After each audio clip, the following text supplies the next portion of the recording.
per dare voce a tutti. Va ora in onda Spazio Più. Buongiorno e buon ascolto a tutte le nostre gentili ascoltatrici e ascoltatori di Radio Libertà.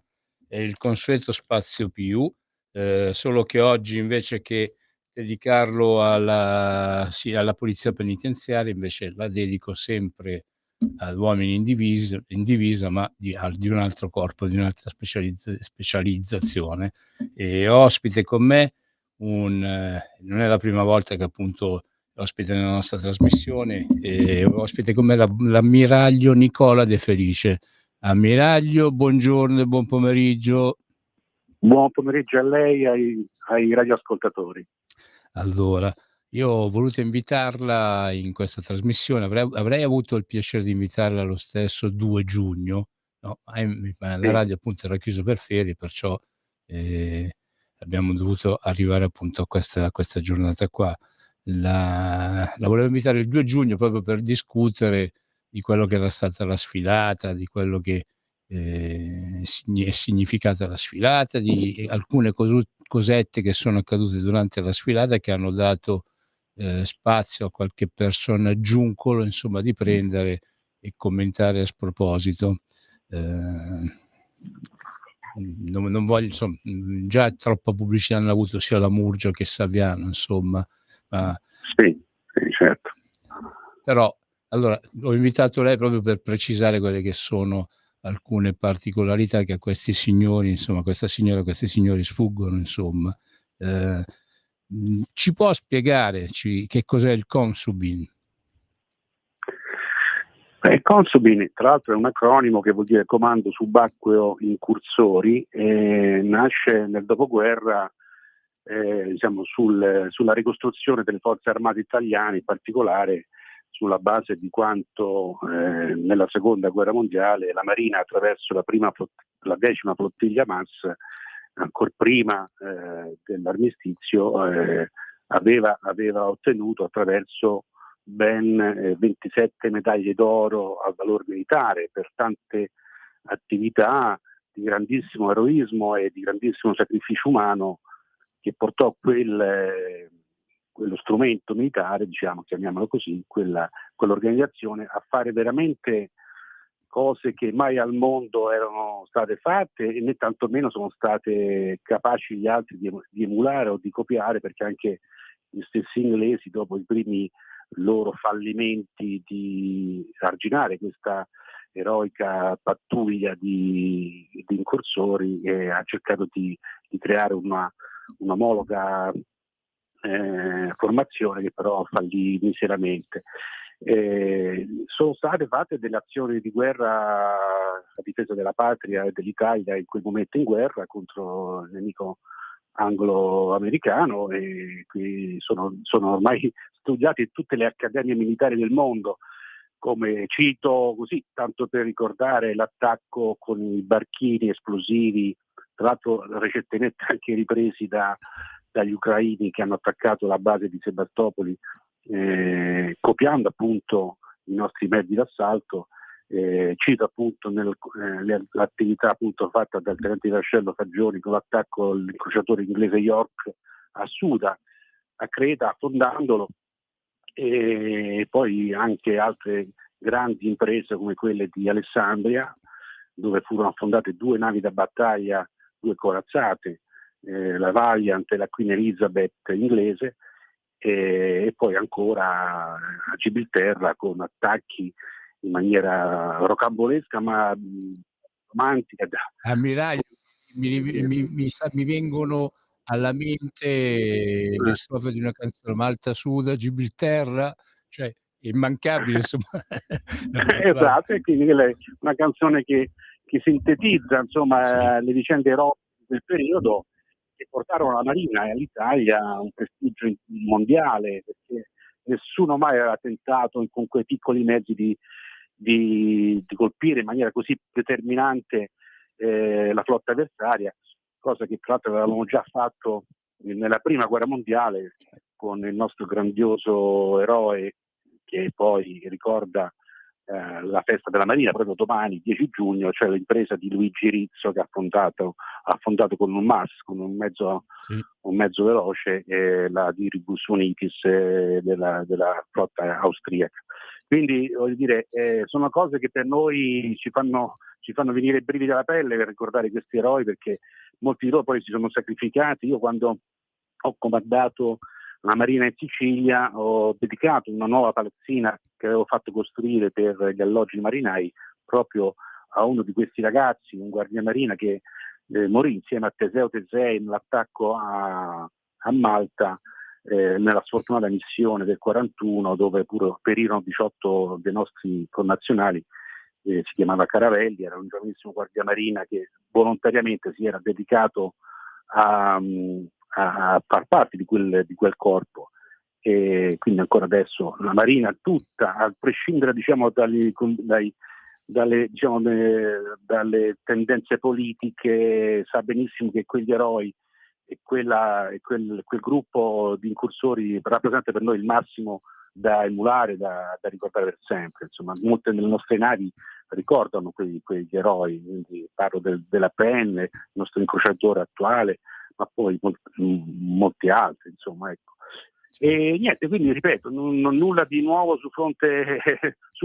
Io ho partecipato al 2 giugno 4 volte, una volta da cadetto, un'altra volta da comandante dei cadetti e altre 2 volte recentemente, 2011 e 2012, come comandante del reparto Marina, una volta e un'altra volta comandante delle scuole, di tutte le scuole interforze.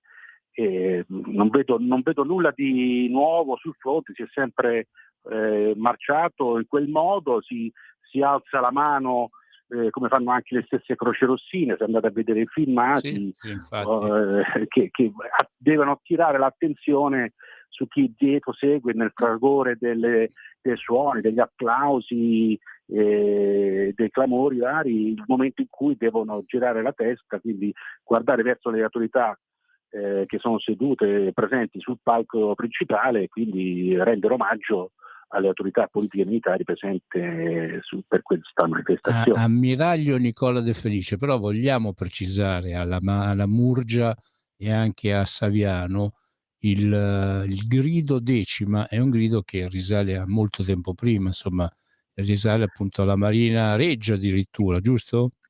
Giusto, certo, è il grido che risale addirittura alla Prima Guerra Mondiale, quando appunto il nostro eroe Luigi Rizzo affondò per la prima volta con questi barchini esplosivi, scusate, no, in quel caso furono lanciati dei siluri, ma insomma erano i prodromi della costituzione di un gruppo di assalto marino che tutt'oggi viene invidiato da tutto il mondo. Quindi ora non posso dire più di tanto perché sono elementi di segretezza che ancora vengono preservati, ma i nostri incursori di marina sono veramente, non dico invidiati, indomiti, cioè, magari sono indomiti i nostri eroi, i nostri incursori. Sì, è gente che veramente sacrifica tutta la vita per questa attività, ovviamente credendo alla patria, all'onore che deve essere in qualche modo sempre sostenuto, e quindi con tanti sacrifici anche verso le famiglie, verso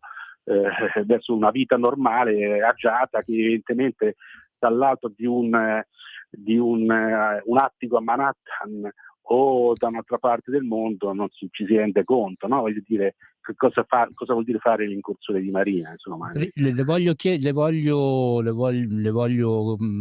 Voglio condividere con lei una cosa. Io l'altro giorno ho conosciuto una persona che appunto ha prestato servizio per 25 anni in questo stato, sono 2 anni che appunto si è congedato e sono 2 anni che sta aspettando ancora la liquidazione, insomma. Io sono un po' antico, uso ancora dire liquidazione invece il trattamento di fine servizio. Ecco, ripeto, addirittura 2 anni. Sì, lei prima ha parlato appunto di persone che indossando le divise e appunto svolgendo il loro servizio per la patria si danno in tutto e per tutto, sono pronti proprio anche a morire, no? Cioè c'è gente che appunto è anche morta. Ecco, poi dopo siamo arrivati allo stato di oggi in cui appunto una persona che ha servito la patria, il proprio paese per 25 anni, no? Proprio in maniera più che eccellente, si ritrova in queste condizioni.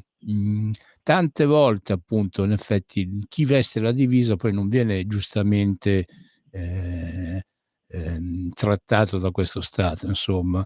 Sì, ecco, non voglio fare a me viene difficile fare la vittima, insomma, però non c'è dubbio che il mondo militare oggigiorno è un po' visto come il paria di una situazione, no? Che si pensa essere ormai superata o quasi non necessaria, quando invece vediamo dalle attuali guerre in corso che la difesa della patria deve essere assicurata attraverso l'efficienza e l'efficacia di reparti, di armamenti, di addestramenti e formazione che non possono prescindere se si vuole poi difendere una nazione, no? Quindi mi sembra veramente velleitario parlare in maniera critica o polemica su questi aspetti qua, cioè veramente mi viene da ridere o da sorridere quasi per comprendere questa incapacità da parte di questi personaggi di non fare politica, di strumentalizzare la situazione attraverso la volontà di fare politica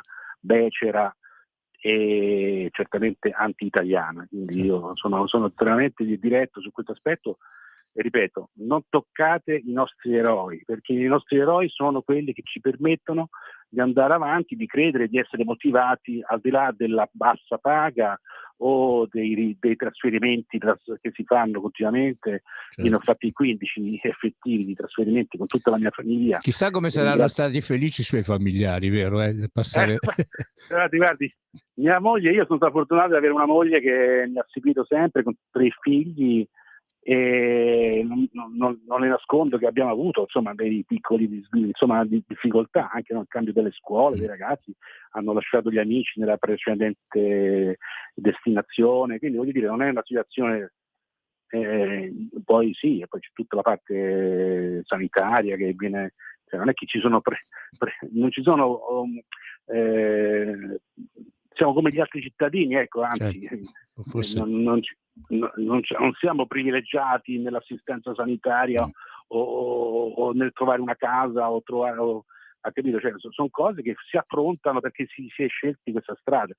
Tutto diciamo chi fa questo servizio in maniera volontaria e con servizio permanente. Io quindi... la ringrazio per le sue spiegazioni, perché tante persone che ascoltano il nostro programma, le nostre trasmissioni, tante persone appunto ignorano questi particolari e invece appunto io ho inteso dare proprio questo spazio del venerdì agli uomini che indossano le divise proprio per far capire ai nostri ascoltatori più semplici quello che appunto è tante volte il destino riservato a questi uomini che appunto hanno la divisa addosso. Io, per esempio, noi viviamo in un paese che dice che cita appunto che una persona finché non viene condannata in maniera definitiva è innocente. C'è stato il caso di quei poliziotti che sono stati arrestati a Verona per presunti maltrattamenti, cioè per tutti esiste, per chi si macchia di reati, dalla piccola alla media alla grande criminalità, esiste il discorso appunto della riservatezza dei dati, no? Cioè certo. per queste persone che sono state appunto imputate di presunte, cioè sono diventati presunti colpevoli di torture o comportamenti non a norma con quello che è l'ordinamento delle nostre leggi, ne hanno subito invece già belli e che giudicati e hanno esposto proprio i nomi, i loro nominativi, addirittura ci manca che gli davano anche l'indirizzo di casa sulla stampa. Ecco, tante volte chi indossa la divisa, oltre a non ricevere dallo Stato il dovuto trattamento, ma non è manco gratitudine, insomma, ma il giusto avere che uno appunto che svolge un servizio per la patria dovrebbe avere, ecco, poi viene anche esposto. Io allora volevo ricordare un caso opposto, cioè ricordiamoci dei nostri 5 militari della Guardia di Finanza che nel giugno del 2019 sono stati speronati dalla Carola Rackete con la nave ONG Sea-Watch 3, no? A Lampedusa, e di cui nessuno ha mai chiesto nome o ricordato questi poveri ragazzi che hanno veramente rischiato la vita per essere speronati tra la banchina e la nave stessa, che sono la banchina è di cemento, la nave di ferro, e hanno rischiato veramente di perdere una gamba, un braccio. Ammiraglio hanno messo a tacere la cosa, appunto imputando Matteo Salvini, insomma. Sì, poi l'hanno buttato in casciare in questa maniera, insomma. Esatto, il responsabile di quel misfatto è stata scarcerata dopo un giorno, addirittura prosciolta in maniera ignominiosa da un attacco a una nave da guerra italiana. Ricordiamoci, quella motovedetta aveva una bandiera italiana, che era la bandiera di combattimento della Marina Militare, ancorché, come previsto, usata anche dalla Guardia di Finanza in mare. Quindi sono cose che assai tristi, anche perché la Cassazione prima e poi anche il Consiglio Costituzionale aveva già diverse volte riconosciuto le navi della Guardia di Finanza navi da guerra, quindi stiamo parlando veramente di qualcosa che ci lascia a volte perplessi, no? Dice, ma come mai anche la magistratura si mette contro? Purtroppo quando lo Stato è debole si rischia sempre di fare queste fini. È una situazione veramente allarmante in senso generale, parlo. Chiaro che poi ci sono anche i militari che fanno magari delle cose che non devono fare, non lo so, ci saranno sicuramente qualche mela marcia c'è dappertutto. E per quelli giustamente quando saranno appunto sanzionati. Però ecco il discorso, qua c'è la privacy, ogni tanto tirano fuori sta privacy. La privacy se esiste deve esistere per tutti. Io mi ricordo che quando ero ragazzo io mi impegnai in un movimento appunto politico di estrema destra. Io passavo le mie giornate alla Biblioteca Sormani qua a Milano, in via Francesco Sforza, andavo a guardare tutti i giornali, pigliavo i quadernoni con i vari quotidiani, il Corriere della Sera, il Giorno, o la Notte, o il Corriere di Informazione che esisteva all'epoca, e lì mandavo appunto a leggere i vari articoli sugli incidenti che succedevano fra estremisti di sinistra con la polizia. Io mi ricordo che mi fece un ricco e documentato archivio con nominativi di quelli che per conto mio all'epoca erano miei avversari politici, perché all'epoca non c'era la privacy. Oggi c'è, e dico, ogni volta la tirano fuori, addirittura su chi commette azioni, reati, proprio, ma proprio di quelli obbrobriosi, cioè non scrivono manco i nomi, non mettono nemmeno le iniziali, dico, no? Cioè, dico, oggi invece queste persone che sono state appunto imputate e che dovranno subire il giusto processo, se appunto il tribunale riterrà di dover proseguire, invece vengono proprio esposti, e secondo me è proprio una cosa ingiustificabile. Ma ecco, questo è evidentemente quello che in questo tempo noi dobbiamo subire. Penso che lei concordi con me su sta... Come no, certo, e ricordo anche le varie vicende di microcriminalità ultimamente, no? Quella scorribanda mi pare a Bologna tra due bande di extracomunitari che con delle accette se la davano di santa ragione. Non viene detto che sono extracomunitari, ma viene detto solamente sono chiamate persone o ragazzi, senza dire invece che il problema è ben più ampio, non è una scaramuccia tra due bande rivali, ma è una scaramuccia di persone che sono diseredate, sono magari espulsi senza essere espulsi, quindi sono persone invisibili. Ripeto, ci sono non voglio fare adesso dire qualcosa contro queste persone, ma ritengo che è una situazione che fa capire che non c'è più controllo non solo nelle nostre periferie, adesso addirittura nei nostri centri urbani, non soltanto nelle grandi città, ma addirittura adesso nelle medie e piccole città. Quindi è una situazione, guardiamo quello che sta succedendo in Francia, no? Il siriano che ha accoltellato i bambini. No? Sono delle situazioni che devono far riflettere perché evidentemente sta sfuggendo qualcosa, sta sfuggendo il senso del diritto di identità, di diritto di difesa del popolo italiano in questo caso. Secondo me la cosa andrà sempre peggio se non si provvederà Su velocemente a impegnarsi a creare una situazione di controllo dell'immigrazione clandestina. Io so che Ma lei anche ha scritto qualche cosa riguardo al discorso dell'immigrazione, è sì, giusto? ho scritto un libro che si intitola Fermare l'invasione, le ragioni del blocco navale, quindi questo ancora prima che si parlasse di piano Mattei o in maniera ufficiale o di come risolvere il problema. Ovviamente quando parlo di blocco navale intendo, per accontentare diciamo i pignoli della semantica, di interdizione navale di quei barconi e di quelle attività che operano i trafficanti di esseri umani nelle coste sud del Mediterraneo, con il consenso dei paesi di transito, quindi della Libia e della Tunisia, per poter collaborare con loro, con le loro forze dell'ordine e cercare di non far partire questa gente che poi rischia di morire in mare, no? Come poi succede. E quindi spiego bene come si dovrebbe risolvere il problema, oppure tentare di risolverlo, insomma.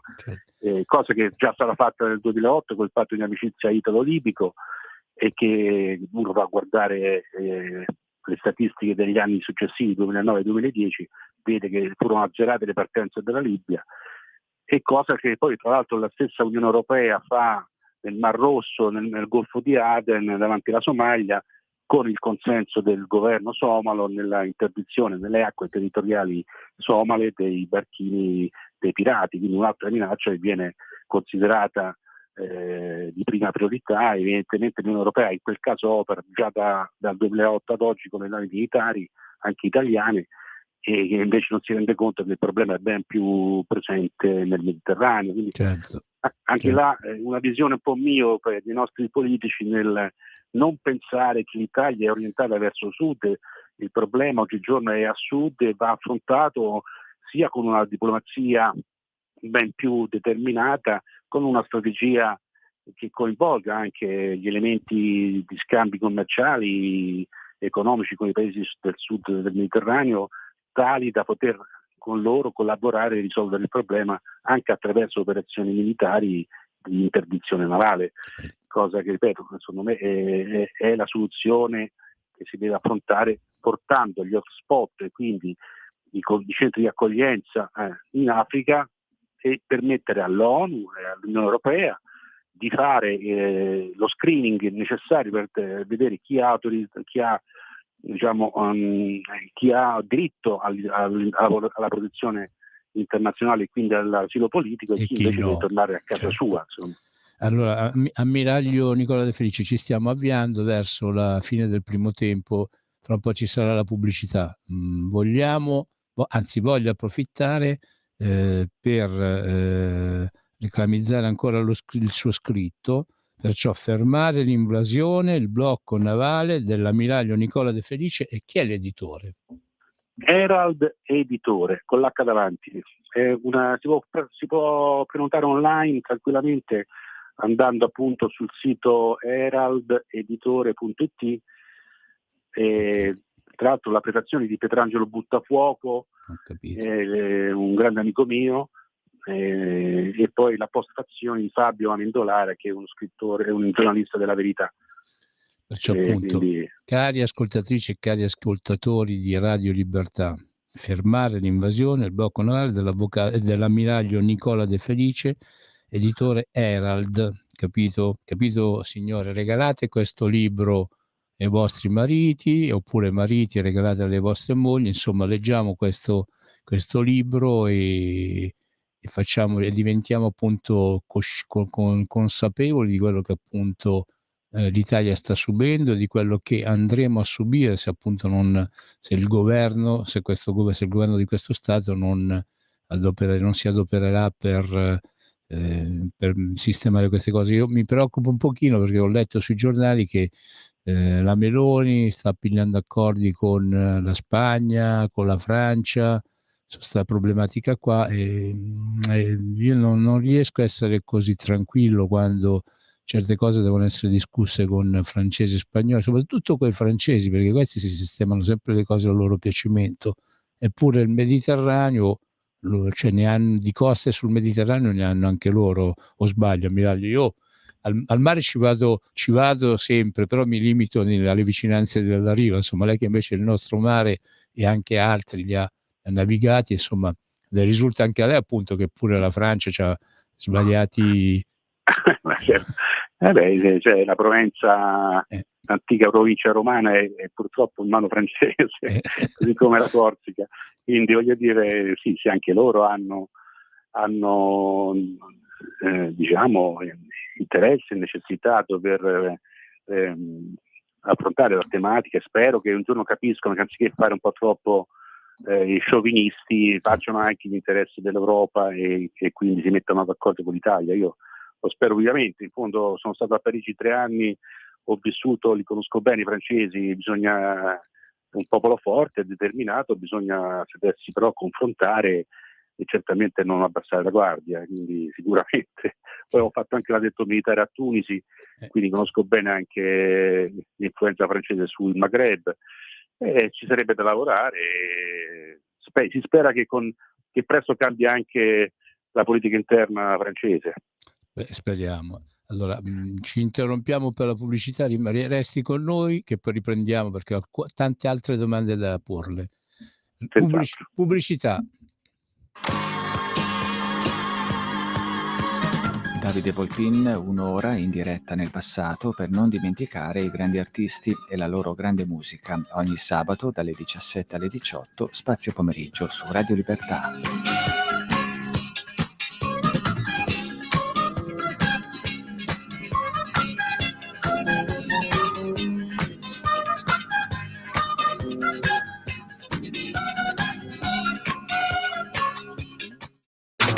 Stai ascoltando Radio Libertà, la tua voce libera, senza filtri né censura. La tua radio. Rieccoci, Radio Libertà, lo Spazio Più con l'ammiraglio Nicola De Felice. Ammiraglio, ne voglio chiedere una cosa. È vero che a forza di donare armi all'Ucraina noi siamo rimasti sguarniti? O sono fake news? O sono barzellette? Le risulta a lei? No, non credo. Sono cose che si dicono così, ma non... certamente devono essere comunque riassortite? Riassortite, ovviamente occorrerà riorganizzarsi da un punto di vista budgetario per colmare, diciamo, i depositi vuoti, i sistemi d'arma missilistici in particolare che costano un sacco di soldi, devono essere riacquistati, o certamente non possiamo sguarnire la difesa italiana soltanto per degli impegni politici di politica estera. Dobbiamo sicuramente fare attenzione a non sguarnirci, ripeto. Ho preso degli appunti, però invece che seguire gli appunti che ho preso devo saltare a un appunto che era molto più in avanti. Nell'altra trasmissione, quella di martedì, ho parlato appunto di quello che è l'intenzione di chiudere l'Ilva a Taranto, le acciaierie Ilva a Taranto, no? E di quello dei disastri che creeranno. E provocatoriamente ho detto, insomma, invece si potrebbero tenere aperti, perché visto che a Taranto viene prodotto un acciaio eccezionale, potrebbe servire appunto per produrre tutta una serie di cannoni o comunque di armi e cose varie che servirebbero alle nostre forze armate. Oggi mi arriva appunto anche questa notizia che c'è la Oto Mellara, che è una antica rinomata azienda italiana produttrice di mezzi di artiglieria navale, e si dice appunto che la vogliono mettere in vendita. A lei risulta? C'è questa volontà io immagino sia legata alla vecchia gestione di Leonardo, cioè la vecchia Finmeccanica, che sappiamo essere stata diretta in maniera molto maldestra da un certo Profumo, che sappiamo poi essere quello che sembra abbia avuto a che fare con D'Alema. Sì, che faceva gli affari appunto con D'Alema. Per la vendita di armi, di navi aeree alla Colombia. Ripeto, io spero proprio di no. L'Otto Melara è una ditta storica dell'armamento italiano, sia navale che terrestre, sarebbe veramente un peccato perdere una nicchia di eccellenza come sarebbe come un danno terribile per il nostro paese, perché appunto alienare un'impresa fondamentale è veramente per la difesa, poi sarebbe veramente una cosa terrificante. Non c'è dubbio, bisogna sapere, io ricordo sempre questo, sembra quasi che dica una cosa abbastanza ovvia, ma se la gente che si mette in certi posti non è competente, non conosce le realtà industriali, ma ripeto, c'è poco da meravigliarsi di ciò che ha fatto Prodi, ricordiamo, no? Negli anni Certo. 90. Abbiamo svenduto tutto il nostro mondo agroalimentare in mano ai francesi, ora anche la moda, poi dopo ci lamentiamo che oppure basta ricordare la nostra compagnia di bandiera aerea. Certo. Cioè, sono delle situazioni che evidentemente, se lasciate in mano a dei governicoli come sono stati questi ultimi decenni, è chiaro che poi dopo non ci possiamo lamentare. Insomma, aver avuto un ministro degli esteri Di Maio per 2 anni è stato veramente un disastro. Anche Però invece a lui è andata bene, perché ha ottenuto un incarico mica da ridere, insomma. Esatto. Perché il problema è quando un uomo quando si fa politica per il proprio interesse personale, non per senso etico, per passione, poi accadono queste cose, che ci ritroviamo uno che vendeva le bibite al San Paolo, che sta svolgendo un ruolo che chissà che cosa potrà mai fare. Comunque vabbè, insomma, questa è l'Italia, si dice. Ma mi perdoni, visto appunto, ripeto, alla luce appunto di queste voci che girano sull'8 Mellara, ripeto, ma visto che si va verso un futuro di tensioni con Russia e Cina e si parla di una nuova guerra fredda, sarebbe giusto un riarmo e un aumento di uomini per le nostre forze armate? Lei come la vede questa mia domanda? Cioè, non sarebbe il caso vabbè, soprattutto comunque di migliorare le condizioni degli uomini che nelle nostre forze armate già si impegnano, e da qua appunto l'esempio che ho fatto prima inizio trasmissione di persone che hanno rischiato la vita per questo Stato e poi stanno aspettando ancora quelli che sono la fine dei trattamenti dei rapporti lavorativi. Ecco, ma lei come la vede? Un aumento di uomini o comunque un ritorno alla leva? Ma io la vedo come una idea di rivedere la strategia italiana sulla sicurezza nazionale, nel senso che se è vero che, come è vero che l'Italia è orientata verso sud, che è circondata da mare a 8.300 km di costa, e poi uno va a guardare il budget della Marina e i numeri del personale della Marina, adesso non voglio tirare l'acqua al mio mulino, ma purtroppo la realtà è questa. Basta fare un confronto con i numeri: abbiamo 120.000 carabinieri e 90.000 dell'esercito, 44.000 dell'aeronautica e 28.000 soltanto la Marina, senza contare la Capitaneria di Porto. Cioè, voglio dire, dove andiamo? Abbiamo veramente una strategia di impegni tali che evidentemente fanno capire che fino ad oggi il mare non è stato considerato come una risorsa, come un bene da tutelare. Le linee di comunicazione strategica marittime sono un po' abbandonate. Forse l'hanno fatto di proposito, ammiraglio. Lei ne conviene che forse hanno fatto di proposito a impoverire questa questione qua, perché sennò come facevano ad arrivare liberamente tutte le varie navi che ogni giorno ci scaricano centinaia e centinaia di profughi? Forse non limiterei il problema al problema, insomma, il problema del flusso migratorio clandestino, come le sa, mi sta molto a cuore, ma non è soltanto quello. Qui c'è proprio una visione strategica errata. Non dico che potrebbe essere di derivazione piemontese, no? Diciamo così in maniera un po' brutta, nel senso che l'Italia si è formata attraverso la presenza di un governo, quello piemontese, che ha occupato il centro-sud.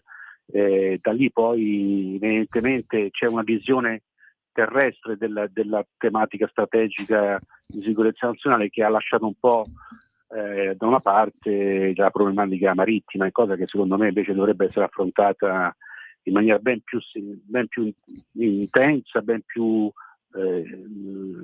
importante, considerato il fatto che noi importiamo dal mondo esterno l'80% delle nostre materie prime attraverso il mare, l'80% delle materie prime arrivano via mare. Ora, se mettiamo caso qualcuno voglia far male all'Italia, no? Abbiamo visto che per esempio la flotta russa ha raddoppiato la presenza nel Mediterraneo da un anno a questa parte, ha occupato la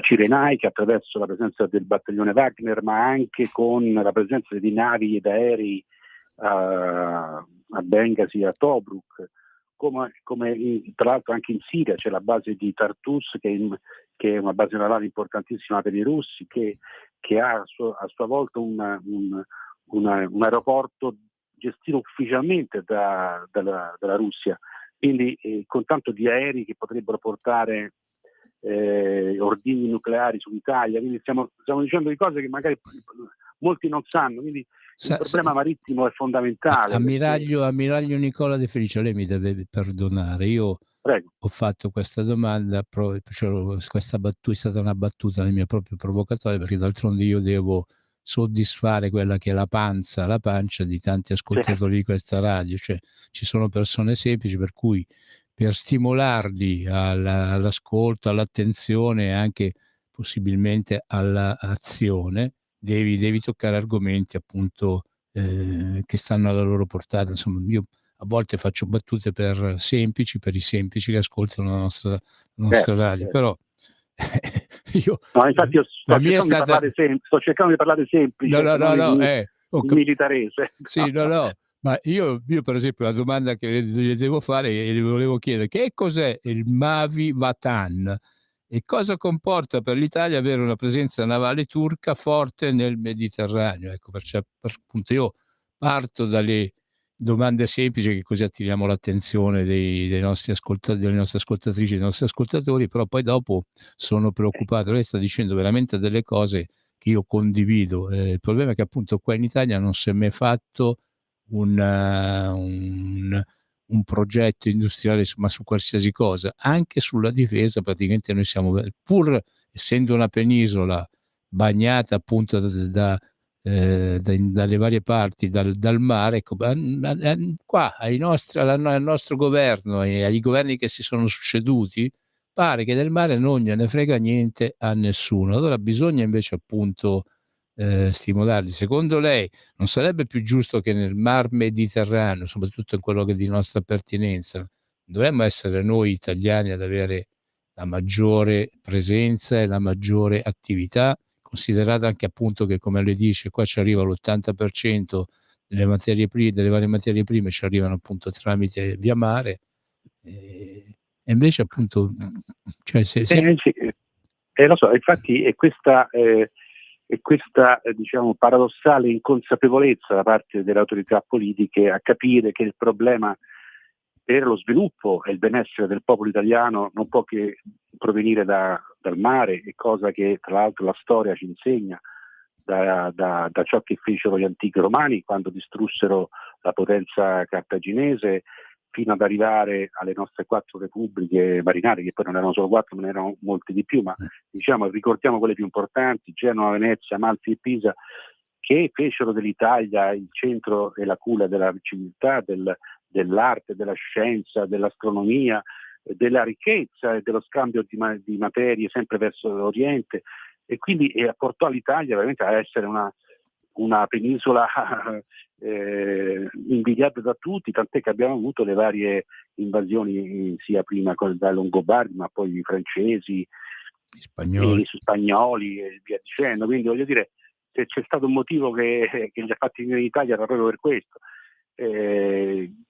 Poi c'è da considerare il fatto che la Turchia, come giustamente lei ha ricordato, con la sua strategia Navigonotan, che vuol dire patria blu, ha dato un'indicazione ad Erdogan di come è stata scritta da un ammiraglio, pensi incarcerato da Erdogan, e durante le sue prigioni ha scritto questa strategia che ha chiamato appunto patria blu, che ha fatto poi Erdogan, l'ha fatta sua e la sta attuando. E noi non dobbiamo nasconderci dietro ipocrisie di carattere elitario, di gente che forse pensa che la storia sia finita. La storia non è finita col secondo dopoguerra. Certo. Ahimè, abbiamo perso una guerra, d'accordo, però non ci sono altri che difendono i nostri interessi nazionali, cioè dobbiamo difendere da soli gli interessi nazionali, tant'è che noi tante volte, lo ripeto e lo dico con convinzione di causa, abbiamo fatto delle missioni militari che non c'entravano nulla con gli interessi militari, e quindi va un po' tutto rivisto in questo senso, fissare degli obiettivi, capire da dove proviene il benessere e lo sviluppo del popolo italiano, e poi avviare le missioni, le pratiche diplomatiche e le missioni militari che servono all'Italia per tutelare gli interessi nazionali. Io parlo, ad esempio, in Afghanistan, che cosa ci siamo stati a fare in Afghanistan per 20 anni? Certo. D'accordo, abbiamo operato all'interno di un'alleanza, d'accordo, ma poi che cosa ci è venuto? Io ricordo, faccio sempre l'esempio di Cavour, che quando mandò nel 1780, no, mi pare un po' prima,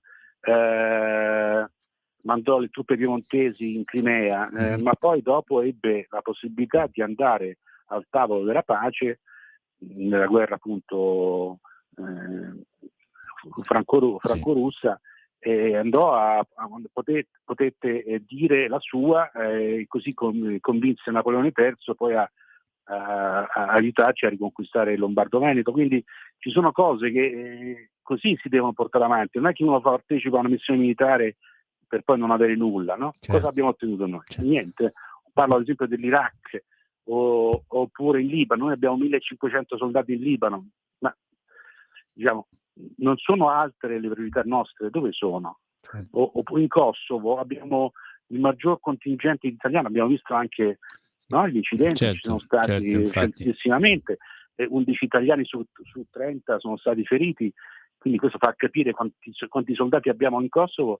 E poi dopo, quando vanno a discutere del futuro del Kosovo, Borrell, cioè il commissario, diciamo il rappresentante della difesa, della sicurezza e degli esteri dell'Unione Europea, va a parlare solamente con il ministro francese e quello tedesco, e l'Italia viene esclusa da questi discorsi. Cioè, bisogna cercare di capire che invece, allora io direi ritiriamo subito il nostro contingente dal Kosovo, facciamo capire che così si conta, oppure se non vogliamo farlo perché magari qualcuno non vede l'ora che gli italiani se ne vadano dal Kosovo, allora facciamolo pensare questa cosa.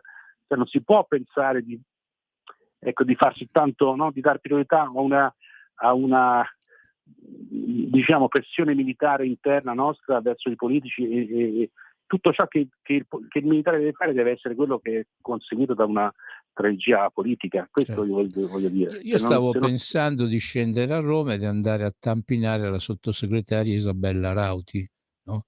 Sì. Perché volevo chiedere appunto quali erano le sue competenze e che cosa stava facendo, cioè a chi bisogna andare a chi bisogna andare a suonare il campanello, il citofono, a bussare alla porta per sottolineare queste cose che appunto lei ci sta spiegando, perché pare che qua si parli di tutto tranne che di questo. Poi ripeto, quando poi ti arrivano notizie tipo come quella della Otomellara, oppure questa appunto di questa nave turca che sta nel Mediterraneo, cioè per dire, e noi non ci siamo. Quando va in giro a parlare, che dice? Questo, ripeto, ci vogliono persone competenti nei posti giusti, che abbiano però definito assieme all'autorità politica suprema una strategia. Cioè, il Mediterraneo ci interessa o non ci interessa? Siamo consapevoli del fatto che, come dicevamo, l'80% delle materie prime arriva via mare, e quindi è bene avere la possibilità di tutelarle queste vie di comunicazione. Adesso le navi che dall'Oceano Indiano, quindi dalla Cina, dall'India, arrivano, attraversano il canale di Suez, che come sapete è stato raddoppiato, recentissimamente è stato fatto un doppio canale, quindi per dirle qual è l'importanza strategica del canale di Suez. Tutte queste navi poi se ne vanno ad Amburgo, se ne vanno a Rotterdam, bypassando l'Italia per rifornire poi l'Europa, no? Cioè, c'è qualcuno che si rende conto di cosa sta succedendo? Cioè, noi potremmo veramente intercettare questo benessere, intercettare questo sviluppo, questo impegno commerciale attraverso una politica ben più seria, sia in Sicilia che in Calabria, che ma che anche a Venezia, Trieste o a Genova, attraverso appunto l'intercettazione di questo traffico mercantile fondamentale per l'Europa.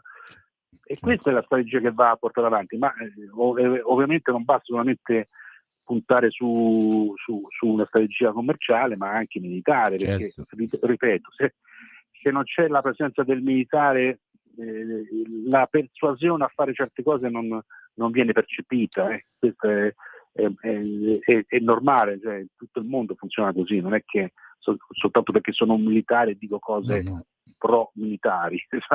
Stiamo parlando di un modo di geopolitica, di come si deve muovere. Insomma, certo. E poi la Marina Militare sia la Cenerentola delle Forze Armate, rimango meravigliato.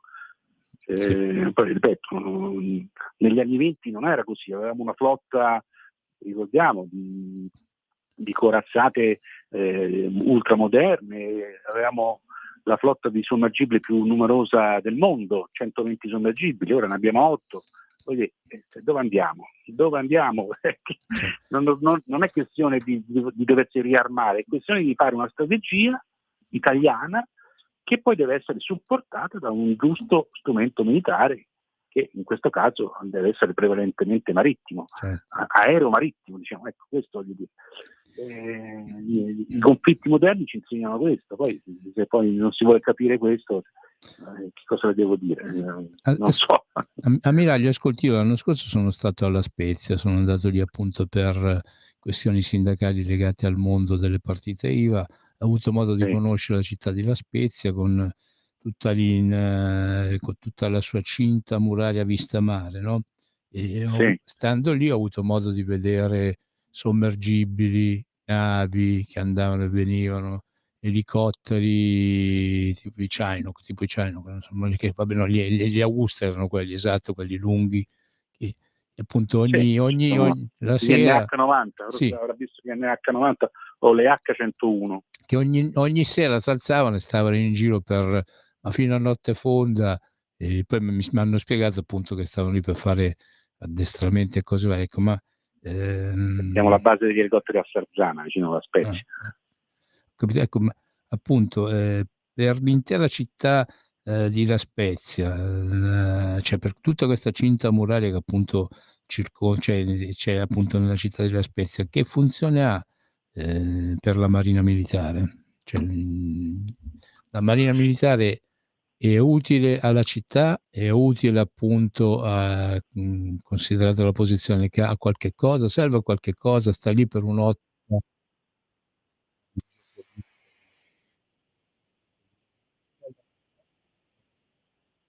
Come no, certo. Diciamo che la fondazione della base navale di La Spezia nasce dalla lungimiranza di Cavour, che ha visto appunto in funzione antifrancese la presenza di una base navale fornita anche a difesa di Genova nella rade di La Spezia, che prima era un paesino di pescatori, prima che arrivasse la Marina Militare. Ora è diventata una cittadella molto carina, non so se l'ha vista. Sì. E quindi non c'era niente prima che arrivasse la Marina lì.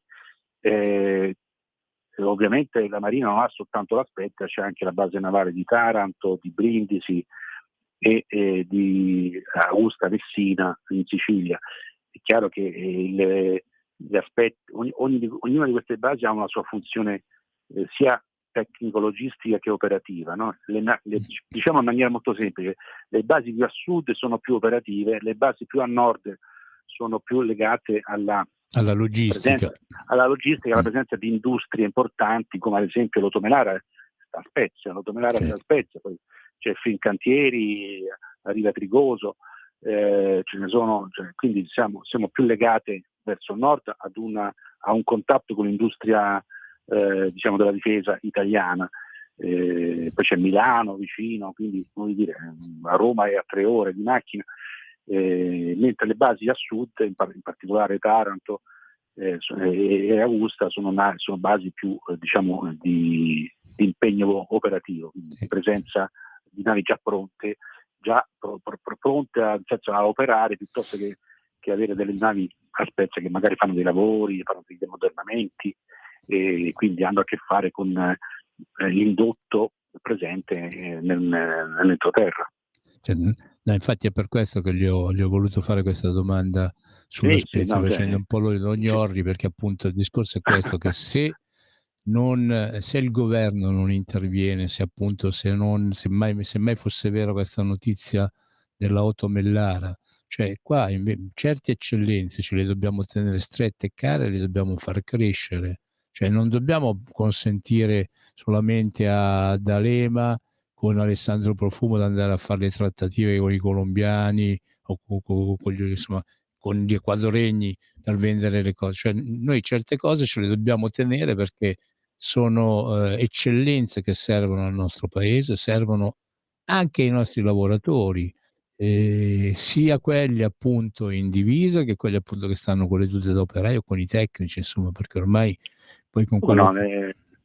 la- per fare un esempio, l'indotto di La Spezia coinvolge migliaia e migliaia di Sì, lavoratori, stiamo parlando di decine di migliaia, quindi stiamo parlando in particolare l'Otto Melara, forse pochi lo sanno, al di là diciamo dei suoi prodotti terrestri che sono di eccellenza, che armano il nostro esercito, ma anche altri eserciti del mondo, anche quello inglese ad esempio, sì. in particolare la Marina, cioè i cannoni della Marina che noi abbiamo a bordo delle nostre navi sono a bordo di oltre 50 marine nel mondo, cioè l'Otto Melara fornisce a più di 50 paesi nel mondo i cannoni della Marina, perché le marine sanno che gli unici cannoni che funzionano sono quelli dell'Otto Melara, più poi c'è quelli, gli americani che cercano di copiarci a questo livello, perché posso dire queste cose con cognizione di causa, perché io sono artigliere missilista di origine, quindi conosco bene le attività dell'Otto Melara, con una L sola, che è veramente fantastica, cioè, fa delle cose eccezionali e dà lavoro appunto a decine di migliaia di lavoratori insieme ai cantieri navali presenti in quelle zone. Cioè veramente sarebbe un peccato pensare di dar via, già abbiamo dato via tante altre cose, Sì, sarebbe veramente sì. così che proprio recentissimamente la Marina tedesca ha comprato i cannoni dell'Otto Melara per le proprie navi e per le proprie fregate. Lo sa, Come anche ammiraglio, lo sa che la Otto Melara, uno stabilimento della Otto Melara era presente anche qua, vicino alla sede della RAI, della radio, e qua siamo nel quartiere Afori, stava appunto su via Pellegrino Rossi, io me la ricordo, ero piccolino quando gironzolavo per il quartiere, il quartiere appunto dove sta la sede della radio e del partito che la ospita, che è quello della Lega, c'era appunto questo stabilimento. Io mi ricordo appunto che gli operai che entravano e uscivano, i tecnici che ci gironzolavano intorno. Insomma, noi abbiamo questa terribile capacità di prendere e far sparire tutto quanto di buono, di più eccellente, di più fantastico abbiamo. In effetti forse... ecco, qui se mi permette c'è da Prego. dire una cosa: quando gli stranieri, i francesi o i tedeschi, vedono qualcosa di bello in Italia, è chiaro che poi tendono A comperarselo. a compararselo, quindi bisogna stare attenti non soltanto a chi vuole comprarlo, ma a chi cede queste nicchie di eccellenza, perché sono come appunto la tematica legata alla compagnia di bandiera aerea, no? Sì. Cioè, ma siamo sicuri che dando via queste nicchie di eccellenza ci andiamo a guadagnare? Bisogna stare attenti, perché il golden power bisogna farlo anche su questi aspetti qua, no? Cioè non si può scherzare sul fatto, come ad esempio la TIM che adesso è in mano francese, le comunicazioni sono in mano francese, ma siamo sicuri che stiamo facendo bene? Sono problemi di sicurezza nazionale che vanno affrontati in maniera molto non parlo del servizio, ma almeno del background che c'è, delle linee di comunicazione interne, non possono essere cedute allo straniero ancorché alleato. Guardi, Ammiraglio l'ha detto bene, sono problemi di sicurezza nazionale, e forse appunto dovremmo appunto usare di più questo argomento, che il discorso proprio della sicurezza nazionale, che Sicurezza nazionale, anche perché adesso l'Otto Melara non è più una impresa autonoma, dipende da Leonardo, quindi io auspico che gli altri dirigenti con il consenso dello Stato non facciano questa cavolata di dar via l'automenara, anzi che la facessero anzi crescere, in modo tale da dare lavoro agli italiani, piuttosto che svenderla a chi poi magari la porta da qualche altra parte. Certo. Ammiraglio Nicola De Felice, siamo giunti al termine del nostro tempo, ne approfitto per ricordare, anzi faccio le ricordi il libro che appunto ha scritto e anche la modalità per acquistarlo, e le prometto appunto che, dato che gli argomenti che abbiamo trattato oggi devono essere evidentemente ripresi e risottolineati, perché c'è bisogno ai nostri politici di risottolineare spesso le cose, perché tante volte poi, presi da troppi impegni e cose varie, certe delle cose più importanti e più serie poi a volte le lasciano, se le scordano, insomma. Perciò di sicuro la inviterò ancora in trasmissione. Ecco, approfittiamo proprio degli ultimi istanti per ricordare il suo libro, e io, ripeto, la ringrazio per la sua disponibilità. Prego, Sì. prego Ammiraglio. Grazie, lo faccio molto volentieri. Allora, fermare l'invasione, le ragioni del blocco navale, scritto da Nicola De Felice, prefazione di Pietrangelo Buttafuoco, casa editrice Herald con l'H davanti, editore. Si può acquistare online, lo si trova difficilmente nelle librerie, bisogna rivolgersi online al sito dell'editore, che ripeto è Herald editore con l'H davanti. Okay. Grazie. Ammiraglio Nicola De Felice, la ringrazio e la saluto. Presto a risentirci. Grazie Ammiraglio. Grazie a lei, buon pomeriggio. E voi, ascoltatrici e ascoltatori, rimanete su Radio Libertà, e ricordatevi, quando andate a fare la dichiarazione dei redditi, D43, non vi costa nulla, ricordatelo. Noi qua abbiamo bisogno di aiuto, perciò datevi da fare. D43, e a martedì prossimo per il prossimo Spazio Pio. Arrivederci a tutti. Avete